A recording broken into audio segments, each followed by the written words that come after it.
चक्षुपाल थेर अपने पूर्व जन्म में एक बहुत ही कुशल वैद्य हुआ करता था और एक अच्छा शल्यकार भी हुआ करता था। एक दिन की बात है, एक औरत उनके पास आती है। उनको उनकी आँखों में रोशनी नहीं थी, वो आँखों से अंधी थी। तो वो चक्षुपाल, जो कि अपने पूर्व जन्म में वैद्य था, उनको वो विनती करती हैं, क्योंकि वो औरत एक गरीब घराने से आई थी। तो चक्षुपाल को वो विनती करती है कि वो आँखों से देख नहीं सकती है, उनकी आँखों में रोशनी नहीं है। अगर वो उसकी आँखें ठीक कर देता है, उसकी आँखों में रोशनी आती है, वो चीज़ों को देखने के काबिल हो जाती है, तो वो जीवन भर वो और उनके बच्चों के साथ उनकी नौकरानी बनकर रहेगी, उनकी सेवा में वो रह जाएंगी। इस तरह का करार करके, सौदा करके वो औरत अपनी आँखें ठीक करने के लिए चक्षुपाल को कहती है। चक्षुपाल बड़ा ही कुशल वैद्य था। उसने उस औरत की आँखों को तरह तरह की दवाइयाँ, औषधि लगाकर उसकी आँखें ठीक कर दी।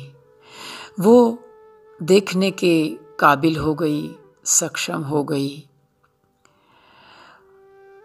उनकी आँखों में रोशनी आ जाने के बाद वो औरत के मन में एक तरह का भय जागृत होता है, एक तरह की भीति जागृत होती है।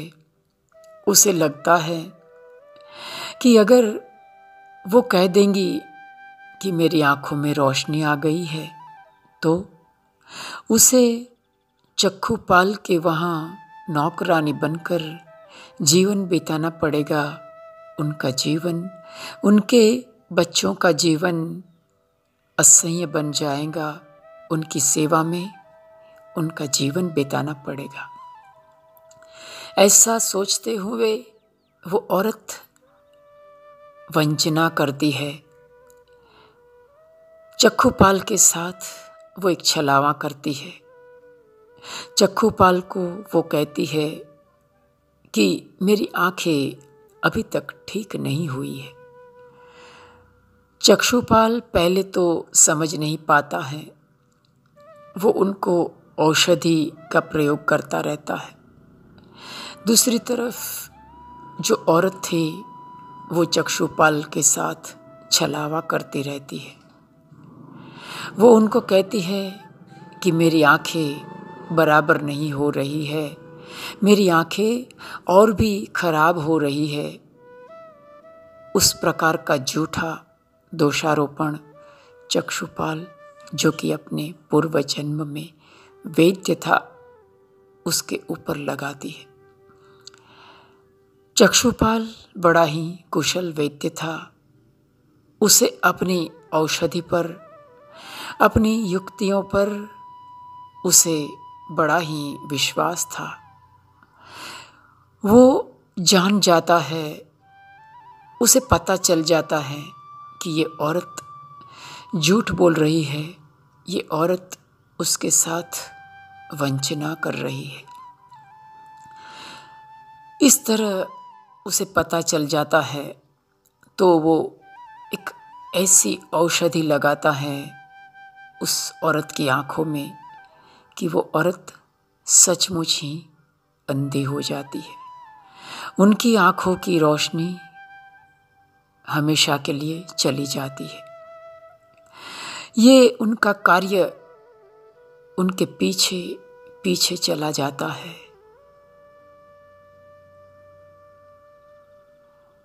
न अंत लिखे न समुद्र मच्छे न पब्बतानम विवरम पवस्सी न विज्जति जगति प्रदेशो यथोत्थितम पाप कम्मा मुच्चे। जहाँ रहकर हम पाप कर्म से मुक्त हो सके ऐसा कोई स्थान नहीं होता है। हम चाहे अंतरिक्ष में चले जाए, चाहे समुंदर के मध्य में, हम चाहे पर्वत के शिखर में छिप जाए, लेकिन पाप कर्म हमारा पीछा नहीं छोड़ता है। तो चक्षुपाल थेर ने जो पाप कर्म किया, उस औरत की आंखों की रोशनी को छीन लिया। उसी पाप कर्म की वजह से भगवान बुद्ध के शासन में वो एक प्रज्ञाचक्षु अर्थात अंधा एक भिक्षु बनकर उसे जीवन बिताना पड़ता था। चक्षुपाल एक आंखों से अंध भिक्षु हुआ करता था भगवान बुद्ध के शासन में, और पूर्व जन्म में उसने उस औरत के साथ जो पाप कर्म किया था उसकी आंखों की रोशनी छीन ली थी। उसी पाप कर्म के कारण उसे भगवान बुद्ध के शासन में जन्म लेकर उसे अपनी आंखों की रोशनी को गंवाना पड़ा था। इतना ही नहीं, वो चक्षुपाल वहीं अपने पाप कर्म के कारण अनेक जन्मों तक दुख उठाता है। अनेक जन्मों तक वो अपनी आंखों की रोशनी को गंवाता रहता था। चक्षुपाल भगवान बुद्ध के शासन में एक बार वो जहाँ ध्यान साधना करता था, सुइया गार पविठस संत चित्तस भिक्खुनो अमानुषो रति होती सम्मा धम्मम पश्यतो। जो सम्यक धर्म को जानता है स्थित भिक्षुगण इस बात से अवगत होते हैं कि चक्षुपाल थेर के हाथों से, उनके माध्यम से, उनके शून्यागार में स्थित होकर जो विपश्यना करता है उसको अमानवीय खुशी, अमानवीय प्रीति सुख, अमानवीय प्रसन्नता हासिल होती है। चक्षुपाल एकांत वास करके शून्यागार में ध्यानरत रहता था। चक्षुपाल के पास आंखों में रोशनी नहीं थी, वो आंखों से अंधा था। इस मायने से, इस कारण से उनके पैर तले, उनके हाथों से, उनके शरीर के माध्यम से कुछ कीड़े मकोड़ों और जीव जंतु अपने प्राण गंवा देते थे। उनके हाथों से छोटे छोटे जीवों की हिंसा हो जाती थी। आने जाने से कुछ छोटे छोटे जीव जंतु मर जाते हैं, उनके पैरों तले कुचल कर मर जाते हैं। उस बात को भिक्षुगण नज़रअंदाज करते हैं, लेकिन फिर भी बात कुछ और बढ़ती है तो उनके मन में संशय जागता है। चक्षुपाल थेर के प्रति एक प्रकार की दुर्भावना उनके मन में जन्म लेती है। तो वो भगवान बुद्ध के पास जाते हैं भिक्षुगण और कहते हैं कि चक्षुपाल थेर, उनके हाथों से पाप हो रहा है, वो उनके हाथों से छोटे छोटे जीव जंतुओं की हत्या हो रही है। भगवान बुद्ध बड़े ही प्रज्ञा चक्षुवान थे।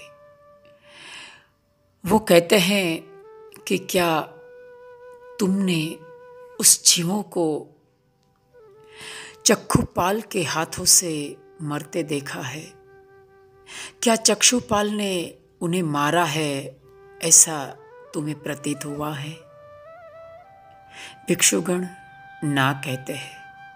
दूसरी तरफ भगवान बुद्ध कहते हैं कि जो जीव जंतु उनके हाथों मारे गए थे, वो जिंदा थे, वो चक्षुपाल ने देखा नहीं था। चक्षुपाल ने वो नहीं देखा था कि वो जीव जंतु, वो छोटे छोटे जीव जिंदा थे। चक्षुपाल का अंतःकरण बड़ा ही शुद्ध था, वो निर्मल चित्त था। उसकी मनोचेतना, उसका अंतर्मन, उसकी चेतना बड़ी ही पवित्र, बड़ी ही निर्मल और पाप विहीन थी। उस कारण से उसे उस कर्म का फल भुगतना नहीं पड़ेगा। इस तरह की भगवान बुद्ध बात करते हैं और आगे कहते हैं कि जो हमारा मन है वही अगुवा होता है। हमारा मन ही अग्रगामी होता है। हमारे शरीर और वाणी से जो कर्म किया जाता है उसी के आगे आगे हमारा मन चलता है। भगवान बुद्ध के पास वही प्रश्न उपस्थित होता है कि एक अरहंत होने के बावजूद भी चक्षुपाल को क्यों अंध होना पड़ा? वो क्यों एक प्रज्ञा चक्षु बने? उसको क्यों अपनी आंखों की रोशनी गंवाना पड़ा? उसके अनुसंधान में भगवान बुद्ध वो ही चक्षुपाल की पूर्व जन्म की कथा सुनाते हैं, जो कि हमने धम्मदेशना के शुरुआत में सुनी। चक्षुपाल अरहंत होने के बावजूद भी अपने पाप कर्म के कारण अपनी आंखों की रोशनी से वंचित हो जाता है। भगवान बुद्ध कहते हैं कि मन ही अगुवा है, मन ही श्रेष्ठ है, मन ही प्रधान होता है, मन का कर्म ही सबसे श्रेष्ठ होता है, मन का कर्म ही हमारे जन्म मृत्यु का कारण बनता है, मन का कर्म ही हमारे लिए बाधा रूप होता है। मन अगर हमारा प्रसन्न है तो हमें कोई बंधन कारक नहीं बनता है। मन की प्रसन्नता से किया गया कर्म, चाहे वाणी का हो चाहे काया का हो, तो सुख हमारे पीछे पीछे उस तरह से लग जाता है जैसे कि इंसान की छाया उसके पीछे पीछे चलती है। दूसरी तरफ अगर हम व्यथित मन से, अप्रसन्न मन से, मलिन मन से हम कोई भी कार्य करते हैं, दूषित मन से हम कोई भी कार्य अगर करते हैं, चाहे वो कार्य वाणी का हो या शरीर का, तो उस कार्य के कारण से दुख हमारे पीछे पीछे उस तरह से लग जाता है जैसे कि कोई बैलगाड़ी के साथ, उनके पहियों के साथ जुड़ा हुआ चक्का। इस तरह की बात करके भगवान बुद्ध धम्मपद की पहली ही गाथा सुनाते हैं। मनोपुबंग मा धम्मा मनोसेठा मनोमया मनसा चे पदुट्ठेन भासति वा करोति वा ततोनम दुख मनवेति चक्कम वहतो पदम चक्कम वहतो पदम। ये धम्मपद की प्रथम ही गाथा है। धम्मपद की ये पहली ही गाथा अगर समझ में आ जाए, अगर पहली ही गाथा का तात्पर्य, पहले ही गाथा का गर्भित अर्थ, पहले ही गाथा का मार्मिक सूचन अगर हम भावित करने में सक्षम बन जाते हैं, पहली ही गाथा का तात्पर्य को हम पचाने में सफल बन जाते हैं, तो त्रिपिटक के सारे राज हम खोल सकते हैं। सारे राज त्रिपिटक के हमारे सामने खुल सकता है। भगवान बुद्ध ने मन को ही सर्वश्रेष्ठ कहा है, मन को ही अग्रगामी कहा है। मनोमया अर्थात ये सारा जगत, ये सारी दुनिया, सारा संसार मनोमय है। मन की मानसिकता ही भौतिकता का प्रमुख कारण है। भौतिकता मानसिकता की गुलाम है। मानसिकता की छत्र छाया में ही भौतिकता पलती है। धम्मपद को समझना बड़ा ही आसान है। धम्मपद कोई रहस्यमय किताब नहीं है। पहले ही गाथा में भगवान बुद्ध ने सारे त्रिपिटक के एसेंस को, सारे त्रिपिटक के अर्क को भर के रख दिया है।